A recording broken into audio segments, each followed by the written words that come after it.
नमस्कार दोस्तों, live India news में आपका स्वागत है। मैं हूं अशोक शुक्ला। आगामी 5 अप्रैल से 8 अप्रैल के बीच बेंगलोर में आईजेएस तृतीय का शो आयोजित होने जा रहा है। ये शो खास इसलिए है क्योंकि आने वाले महीनों में शादी ब्याह का सीजन है और यही वजह है कि इस शो के माध्यम से जो रिटेलर्स बुकिंग करेंगे एग्जीबिटर्स के पास, वो भारी मात्रा होने की संभावना है। इस वक्त मेरे साथ जेमे ज्वेलरी एक्सपोर्ट प्रमोशन काउंसिल के national exhibitors convener Nirav Bhansali साहब हैं। उनसे जानने की कोशिश करते हैं कि क्या कुछ आयोजित करने जा रहे हैं। सर, आपसे जानना चाहेंगे कि लास्ट टाइम मैंने आपका बेंगलोर कवर किया था, बहुत अच्छा रिस्पांस देखने को मिला था। ये दूसरा एडिशन है आपके लिए, क्या कुछ पहले की तुलना में अलग होगा? नमस्कार अशोक जी, पहले तो मैं आपका शुक्रगुजार हूँ। आप ये हमारे ये सब चीज़ों को कवर करते हैं और हमारे मेंबर्स तक पहुँचाते हैं, उसके लिए आपका खूब खूब आभार। जैसा कि आपने बताया, ये हमारा सेकंड एडिशन है और ये शो हमारे लिए सदर्न इंडिया में एक बहुत ही इम्पोर्टेंट उभर के आने वाला इवेंट है। ये अक्षय तृतीया के फेस्टिवल के हम करीबन 1 महीने पहले करते हैं और अक्षय तृतीया सदर्न मार्केट के लिए दिवाली से भी अधिक इम्पोर्टेंट रहता है। तो ये एक बहुत इम्पोर्टेंट शो ये पूरे कंट्री के लिए और ख़ास करके सदर्न मार्केट के लिए है। इसमें ये टाइम, जैसा कि हम हर एक शो में कुछ ना कुछ नया ट्राई करते रहते हैं ताकि अपने मेंबर्स को सुविधा बढ़े और बिज़नेस इजी होए, हमने काफ़ी सारी नई चीज़ें की है। तो मैं थोड़ी आपको इसमें बताना चाहूँगा। एक है कि हमने हमारा जो मशीनरी शो होता है IGJME, ये पहले बम्बई में सिग्नेचर और प्रीमियर में हुआ करता था। ये फर्स्ट टाइम हम इसको साउथ मार्केट में लेके जा रहे हैं। तो इस टाइम हमारे रेगुलर तृतीया शो के साथ में मशीनरी का IGJME शो भी वहाँ पे साथ में चलेगा। और ये साउथ मार्केट एक मैन्युफैक्चरिंग का बहुत बड़ा सेंटर है। बेंगलोर, चेन्नई, केरला, थ्रिसूर में और कोयम्बतूर, मदुरई, सब जगह पे काफ़ी मात्रा में यूनिक ज्वेलरी बनती है। वो रीजन की खासियत रहती है। तो हमारी ये जो मशीनरी शो है उनको बहुत टेक्नोलॉजी और एडवांसमेंट में काम में आएगी। हम एक और यूनिक चीज़ कर रहे हैं। जैसा कि आप जानते हैं, GJEPC एक बहुत बड़ा बॉडी है, very very respected with in government, with in दुनिया के सब बॉडीज़ के अंदर, और अपने मेंबर्स के लिए बहुत इंपॉर्टेंट और बहुत अच्छा काम करती है।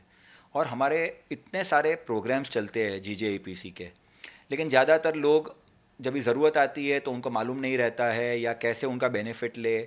IIJS को सब जानते हैं, लेकिन GJEPC IIJS से काफ़ी बड़ा है। तो हम लोग इस टाइम एक वर्ल्ड ऑफ GJEPC करके वहाँ पे सेंटर ऑफ द हॉल के अंदर एक यूनिक चीज़ क्रिएट कर रहे हैं, जिसके अंदर हमारे 10 इनिशिएटिव्स के लोग अपना पूरा प्रेजेंटेशन क्या कर रहे हैं और लोगों को जोड़ने के लिए, हेल्प करने के लिए, एजुकेट करने के लिए वहाँ पे उपस्थित रहेंगे। तो ये एक मुझे लगता है कि बहुत इम्पॉर्टेंट रहेगा as a knowledge sharing for the industry. और हम लोग इसको फिर आगे हमारे हर एक शो में हर साल लेके जाएंगे और इसको इतना बेहतर करेंगे तो हमारे मेंबर्स GJEPC की सब सुविधा का उपयोग कर सके। सर, अगर हम बात करें, इस बार आप फैशन शो का आयोजन वहाँ करने जा रहे हैं जो लास्ट टाइम नहीं किया था। इससे एक ब्रांड, जो ज्वेलरी की ब्रांड है, उसको कितना बड़ा बढ़ावा मिलेगा आपके इस प्लेटफॉर्म से? फैशन शो के काफ़ी सारे फ़ायदे होते हैं। हम लोग पहले भी IIJW करते थे, काफ़ी सालों से चल रहा था।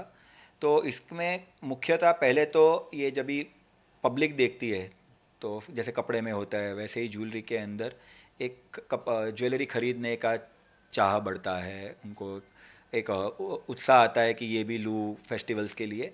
तो ये उसको प्रमोट करने में काफ़ी काम में आता है। मॉडल्स को जब भी देखते हैं वो लोग, वो गहने पहने हुए, तो वो गहने खुल के आते हैं शादियों के लिए, तो एक अच्छा उसका माहौल बनता है।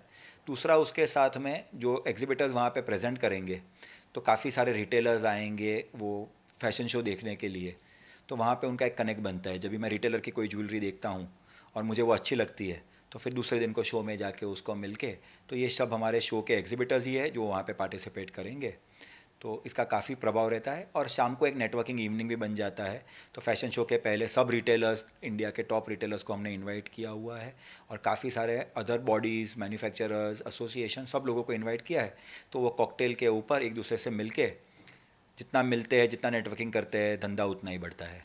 तो सर, अगर हम बात करें जैसे कि नेटवर्क का नाइट आपने स्लग दिया उसका, इससे जो है नेटवर्किंग, क्योंकि देखो ये जो ज्वेलरी सेक्टर है, जब तक नेटवर्क में बनेगा नहीं तब तक बिजनेस बनता नहीं उसमें। तो इससे एक रिटेलर और एक एग्जीबिटर को कैसे फ़ायदा होता है, उसके बारे में थोड़ा जानना चाहेंगे। Networking is the key to business. आप एग्जीबिशन भी बोलो तो वो भी एक नेटवर्किंग ही है।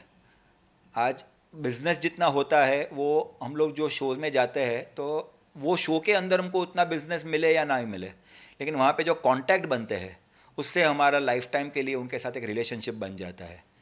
फिर वो आते हैं शो में तो नया देखते हैं तो वहीं पे ऑर्डर करते हैं, लेकिन ऑर्डर तो पूरे साल चलते रहता है। बट जो रिलेशनशिप बनाने के लिए है तो ये जितने ओकेजन हम क्रिएट कर सकते हैं, शो, नेटवर्किंग इवनिंग, सेमिनार्स, हमारा इनोवेट टॉक्स, ये सब जगह पे कुछ ना कुछ मैसेज एग्जीबिटर रिटेलर को देता है, रिटेलर एग्जीबिटर को देता है, और वहीं पे एक दूसरे का मिलना होता है और उसके अंदर एक रिलेशनशिप बन जाती है। कर सके आपको शायद मालूम नहीं होगा, लेकिन हमने इस टाइम IIJS तीनों शोज़ के अगले 5 साल के डेट्स और वेन्यूज़ अनाउंस कर चुके हैं।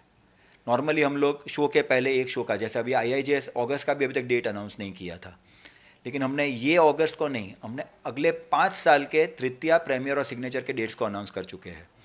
ये सबसे क्या होता है कि एग्जीबिटर और विजिटर अपना प्लानिंग, आज हमारा विजन आप देखें तो कुछ भी कंपनी का, देश का, मोदी जी भी जो कर रहे हैं वो कोई आज का 3 महीने का विजन नहीं है, हम लोग 5 साल का विजन बनाते हैं। ये नीरू भंसाली साहब है जिनका साफ कहना है, सीधी सी बात है, कोई भी बिजनेस हो जब तक उसका फ्यूचर प्लान निर्धारित ना हो तब तक बिजनेस करने में थोड़ा मज़ा कम आता है। यही वजह है कि IIJS जो है अपने 5 साल के इस कार्यक्रम के लिए डेट अनाउंसमेंट कर दिया है।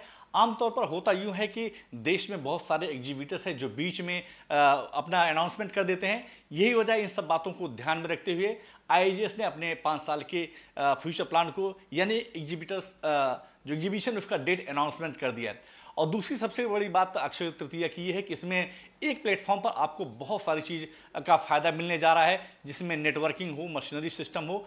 यानी कि अगर आप अक्षय तृतीया बेंगलोर में पार्टिसिपेट लेते हैं तो आपको आने वाले 5 साल की रूपरेखा समझ में आ जाएगी। Ashok Shukla, live India news, Mumbai. धन्यवाद।